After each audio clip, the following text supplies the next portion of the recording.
Have you ever noticed how quickly we humans react when something doesn't go our way?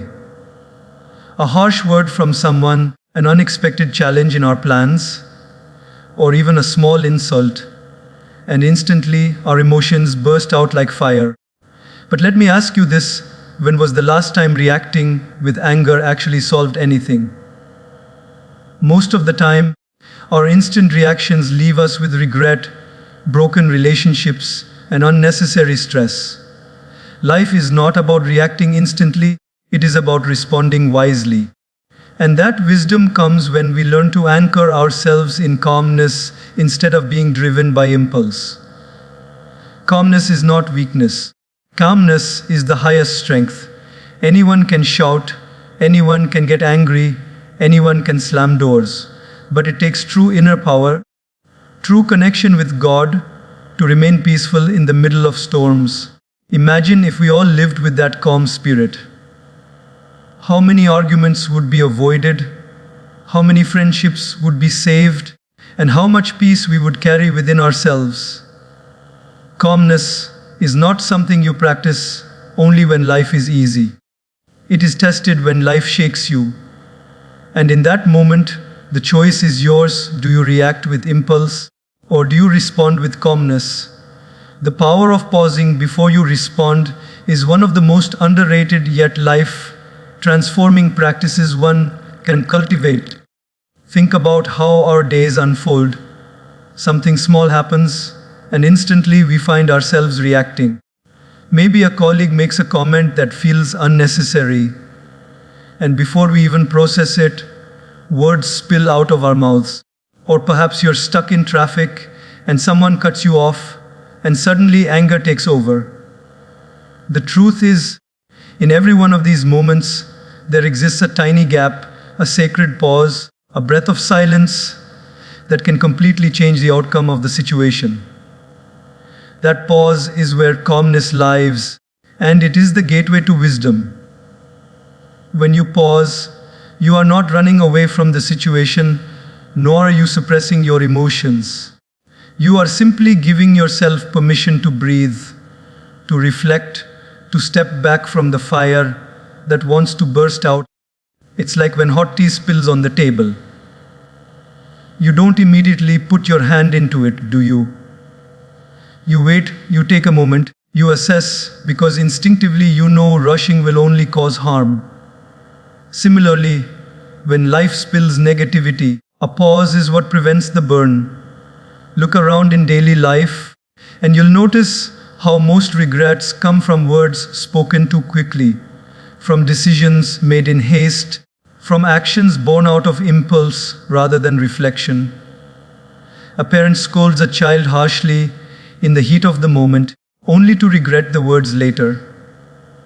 A friend reacts defensively to a small misunderstanding, only to realize it was never as big as it seemed. How many of us carry wounds from someone's impulsive words, and how many others carry the guilt of having said them? All of this can be softened, even avoided, by practicing the art of pausing. The pause is not empty, it is full of awareness, full of strength, full of God's quiet whisper that tells you, choose calmness, not reaction.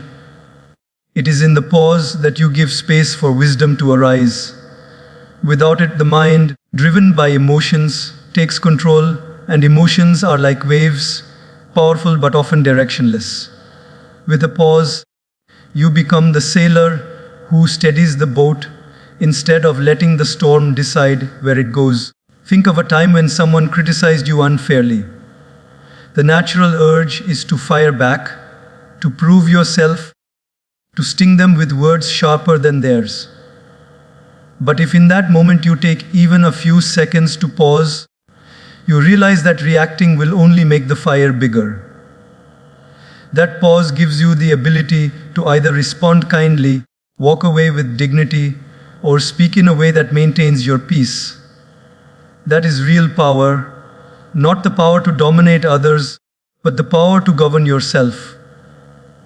Life is a series of choices, and the pause is the doorway to making the right choice. Have you noticed that nature itself operates with pauses? The night pauses before becoming day, the seasons pause before changing, the heart pauses between each beat. These pauses are not mistakes, they are part of the rhythm of life. In the same way, when we insert pauses into our actions and responses, we align ourselves with the deeper rhythm of existence. Imagine you're about to reply to an offensive message. Your fingers hover over the screen, ready to type words that match the harshness of the one you received. But then you pause, you breathe. In that moment, you remember your peace is more valuable than winning an argument. You delete what you were going to send, and instead you respond with grace. Or maybe you don't respond at all. That single pause could save a relationship, protect your peace, and allow the other person to reflect on their own behavior. The pause is also a spiritual practice. It is in pausing that we create a small gap where God's wisdom can enter. When you instantly react, the mind shuts the door on higher guidance. But when you pause even briefly, you open that door to let divine calmness flow in. That is why ancient traditions across the world teach meditation, breathing silence. Because in stillness, the voice of God can be heard. The pause is not just a human technique, it is a spiritual bridge. It is easy to live in impulse. Anyone can do that. But to pause requires strength, it requires awareness, and it requires faith. Faith that you don't have to prove yourself with every word. Faith that calmness is stronger than aggression. Faith that God's timing and wisdom are always better than your instant reactions. When you pause, you are not losing the battle. You are winning the higher war within yourself. Every pause you take is like planting a seed. Over time, these pauses grow into habits, and these habits grow into character. People will notice it in you. They will say, "There's something different about you. You don't get shaken so easily. You don't react like others do." And that calm presence will not only uplift you, but also inspire others to live the same way. Your pause becomes a gift, not only to yourself, but to everyone around you. So next time life tests you with a harsh word, an unfair act, or a sudden challenge, remember this: you don't have to react immediately. You have a choice. You can pause, and in that pause lies your strength, your dignity, your peace, and your connection with God. Because calmness is not what you show when life is easy. Calmness is what you choose when life is difficult. And that choice begins with a pause. To see through the eyes of God is to shift your entire perspective of life. Most of us see only through the narrow lens of our own emotions, our own pain, our own desires. When someone hurts us, we instantly see them as wrong. When someone disagrees with us, we see them as the enemy. When someone succeeds more than us, we see them as competition. But imagine, even for a moment, if we could step outside of our limited vision and see others the way God sees them. Every soul, no matter how flawed, no matter how broken, is still on a journey. Every act, even the one that hurts you, comes from someone who is carrying their own unseen burdens. When you learn to look at life with that wider, divine perspective, your reactions transform into responses filled with patience, compassion, and wisdom. Think of a child throwing a tantrum. To a stranger, it may look annoying or disruptive. But to a loving parent, it's understood as a stage of growth. The parent doesn't hold grudges against the child. They see beyond the surface. They see the innocence and the process of learning. In the same way, God sees us. And when we learn to see through His eyes, we begin to view people not just by their actions, but by their deeper struggles and potential. That simple shift softens our reactions. Instead of reacting with irritation, We respond with empathy. Instead of holding on to resentment, we allow space for understanding. Daily life gives us countless opportunities to practice this. A co-worker may speak harshly, not because they truly dislike us, but because they are stressed or overwhelmed with something we don't know. A friend may become distant, not because they don't value us, but because they are quietly battling something within themselves. Even a stranger who cuts us off in traffic may not be a bad person, but someone rushing to meet a critical situation. When we look at them only through our eyes, we see insult, disrespect, or inconvenience. But when we shift to seeing through the eyes of God, we see a human being with their own invisible load. This shift alone can stop us from reacting impulsively and instead move us towards responding with calmness. It is not always easy. The ego does not like to see through anyone else's eyes. The ego wants to protect itself, prove itself, and defend itself. But calmness is found when the ego takes a step back and the heart steps forward. God does not see us as perfect beings. He sees us as works in progress. If He were to react to us impulsively every time we fell short, imagine how much harsher life would be. Instead, He sees beyond our flaws and grants us opportunities to grow again and again. When we practice the same with others, we mirror the divine patience and kindness that has always been extended to us. Consider a family argument. Tempers rise, voices grow louder, and suddenly words are spoken that can never be taken back.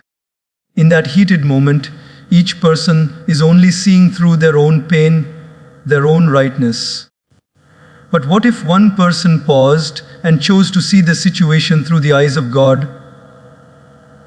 They would notice the fear behind the anger, the insecurity behind the harshness, the love that is still buried under the misunderstanding. With that perspective, the words they choose would change.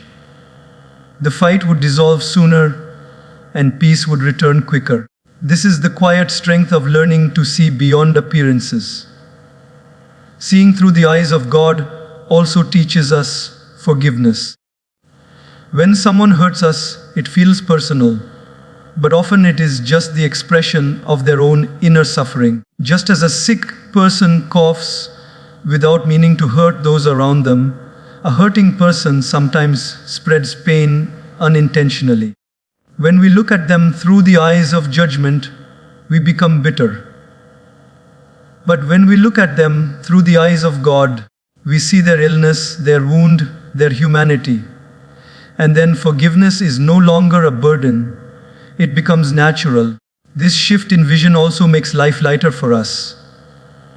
Carrying resentment is heavy. Reacting impulsively drains our energy. But when we look at life with divine perspective, we release ourselves from unnecessary anger. We realize that everyone is doing the best they can from the level of awareness they have. This doesn't mean we allow others to mistreat us. It means we don't let their actions steal our peace. We can set boundaries calmly, stand up for ourselves firmly, and yet do so without anger poisoning our hearts. In spiritual practice, many teachers remind us that what we see outside is often a reflection of what is inside. If we are filled with anger, we see anger everywhere. If we are filled with jealousy, we see jealousy in others. But when we fill ourselves with calmness, we begin to see calmness even in difficult moments. Seeing through the eyes of God is essentially purifying our inner lens. The clearer the lens, the clearer the vision. Think about the people in your life right now who test your patience the most.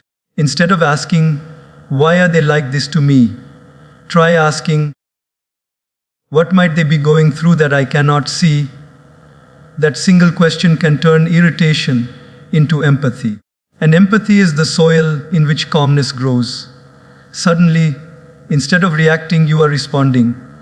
Instead of fire, you are offering water. Instead of division, you are building bridges. The highest form of wisdom is not found in knowing how to outsmart others, but in learning how to see them with compassion. Calmness is not built in isolation, it is built in relationships, in conflicts, in misunderstandings. And each time you choose to see through the eyes of God, you rise above impulse and align yourself with divine calmness. You stop looking at life through the narrow window of me versus you, and you start seeing the bigger picture of souls growing, learning, and evolving. That vision changes everything. Your inner peace is your most valuable treasure, yet most of us hand it away so easily without even realizing it. Think about it. How often do we allow a stranger's rude comment, a colleague's careless behavior, or a family member's sharp words to disturb our entire day? One single action from someone else, and suddenly our mind is restless, our heart is heavy, and our joy is gone. This happens because we forget that our peace is not meant to be controlled by the outside world. It is a gift from within, a sacred connection with God, and it is our responsibility to protect it. Imagine you are carrying a pot filled with pure water. If you keep it uncovered and exposed, dust, dirt, and insects will fall into it. Soon, the water that was once clean becomes unfit to drink. In the same way, when we leave our mind unguarded, exposed to every little comment or action of others, negativity seeps in. And once it enters, it contaminates our peace. Guarding your inner peace doesn't mean cutting yourself off from people or situations, but it means learning how to cover your pot, how to protect your calmness, no matter what storms rage outside. Think about daily life examples. A driver honks at you aggressively on the road. In that moment, you have two choices. You can react with anger, honk back, yell, and let that moment destroy your peace, or you can choose calmness and remind yourself, this person is in a hurry. This is not about me. I will not give away my peace. The moment you choose the second option, you have kept your treasure safe. Similarly, in an argument at home, someone may raise their voice. If you raise yours in return, you've handed over your peace to them. But if you choose silence or speak with calmness, you've held on to your power. We often think strength is about controlling others, but true strength is about controlling yourself. If someone else can steal your peace with just a few words, then you are not in control. They are. But when you learn to respond with calmness, you take back that control. You are no longer a puppet pulled by the strings of others' moods. You are anchored in yourself, in God's presence within you, and that makes you unshakable. It's also important to understand that not everyone deserves access to your inner world. Just as you would not give your house keys to a stranger, why give the key to your peace to every passing emotion, every passing word? Some people may not even realize the impact their words have, but if you react to everything, you are constantly giving them the power to decide your state of mind. Protecting your peace means deciding that no one outside you has the authority to disturb your inner calm unless you allow it. There will always be people who misunderstand you, who judge you, who criticize you. There will always be situations that test your patience. But remember, storms are external. They cannot enter unless you open the door. Your peace is an inner temple. Guard it like something sacred, because it truly is. When you lose your peace, everything feels heavier. But when you hold on to it, even the toughest situations feel lighter, because calmness gives clarity, and clarity gives solutions. Daily life constantly reminds us of this. Think of the workplace. You may be surrounded by pressure, deadlines, and expectations. If you allow all of it to flood your mind, You'll be restless, anxious, and unable to think clearly. But if you remind yourself, I cannot control everything outside, but I can control how I respond inside, then your peace remains intact. And from that peace arises the ability to work better, to think sharper, to deal with challenges gracefully. Guarding your peace doesn't mean avoiding conflicts or pretending problems don't exist. It means facing them with calmness instead of impulse. When a problem comes, most people lose peace first and then try to solve the problem. But the truth is, when your mind is disturbed, you cannot solve anything effectively. If you guard your peace first, the solution will naturally follow. It's like trying to fix a leaking pipe with shaky hands. You will only make a bigger mess.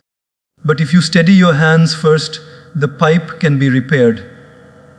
In life too, when your peace is steady, your problems become manageable. And this guarding of peace is not just for your benefit, it impacts everyone around you. A calm person spreads calmness, just like a lit candle can light many others without losing its flame. If you can remain peaceful in a heated argument, your calmness itself becomes the cooling water that reduces the fire. If you remain calm when others panic, you become the anchor everyone can hold on to. This is why protecting your peace is not selfish, it is a service. Because when you are peaceful, you radiate stability and others feel safe around you.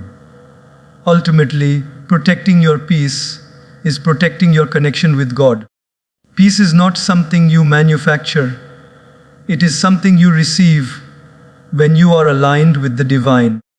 But when you constantly react, when you allow every small thing to disturb you, you disconnect from that higher source. Guarding your peace means staying close to God, refusing to let the noise of the world drown out His presence within you. So the next time someone tests your patience, remember, they are not really attacking you. They are testing how tightly you hold on to your treasure. Will you hand it over easily, or will you protect it with dignity? Every time you choose calmness over impulse, you are saying, my peace is too valuable to be wasted. And when you live with that awareness, nothing outside can ever shake the calm that lives within you. When someone hurts you, the first impulse of the heart is to strike back, to make them feel the same pain they gave you. It is almost automatic, like fire responding to fuel. But think for a moment, has reacting back ever really healed you? Has it made you lighter, or has it only created a heavier chain of bitterness and regret? The truth is, hurt is inevitable in life, but suffering is optional. And the difference between the two lies in whether we react with more hurt or respond with understanding. Transforming hurt into understanding is not about ignoring the pain, it is about choosing to see it from a higher perspective so that you heal instead of bleed. Imagine you are walking barefoot and step on a sharp stone. The natural reaction is pain, anger, even irritation. But then you realize it's just a stone on the road. It wasn't placed there intentionally to harm you. Once you see it that way, the anger dissolves, even though the pain remains for a while. In the same way, when people hurt us, most of the time it is not because they wake up in the morning with the intention of causing harm. They act out of their own wounds, their own insecurities, their own confusion. When we see that, our perspective shifts. Instead of multiplying hurt, we begin to cultivate compassion. Think about daily relationships. A close friend suddenly becomes distant. At first, you feel rejected, betrayed, and unloved. The heart wants to react, maybe by cutting them off or accusing them. But if you pause and choose understanding, you might realize they are going through their own struggles, something they may not even have the courage to share. Your understanding then allows you to respond with patience instead of anger. That response not only protects your peace, but also gives them the space to heal. Another example, at work, perhaps your effort goes unnoticed and someone else gets the credit. Instantly, the sting of injustice burns within you. The mind pushes you to confront harshly or withdraw bitterly. But if you respond with understanding, you remind yourself that recognition is temporary and your true worth is never defined by others. Perhaps the person who took credit is deeply insecure and craves validation. When you see it this way, the fire cools down. Instead of hurt leading to hatred, it leads to wisdom. Transforming hurt into understanding does not mean allowing others to walk over you. It does not mean suppressing your voice or accepting unfairness silently. It simply means not letting hurt poison your heart. You can still address issues, set boundaries, and express yourself firmly, but you do so from a place of calmness, not vengeance. A calm response is more powerful than an impulsive reaction because it carries dignity. Dignity is something hurt can never take away unless you give it up. We must also remember that hurt is often a mirror. Sometimes when someone hurts us, it reveals where we are sensitive, where we have unhealed wounds.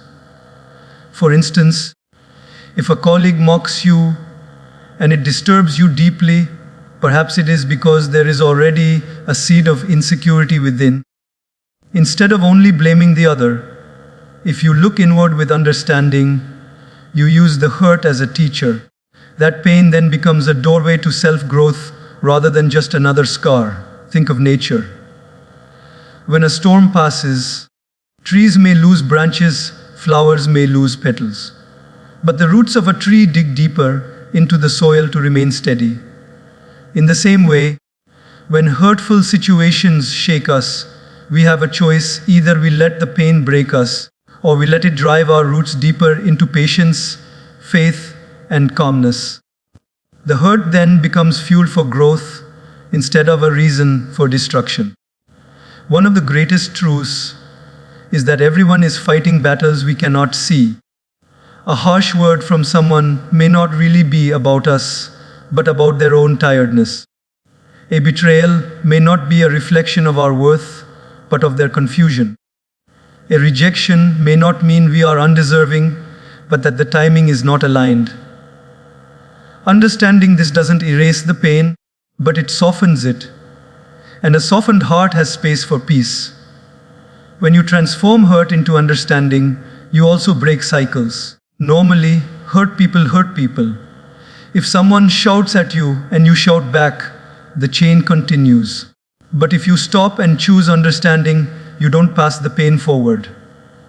Instead, you absorb it, transform it, and release peace. This is one of the highest services to humanity, refusing to spread hurt any further.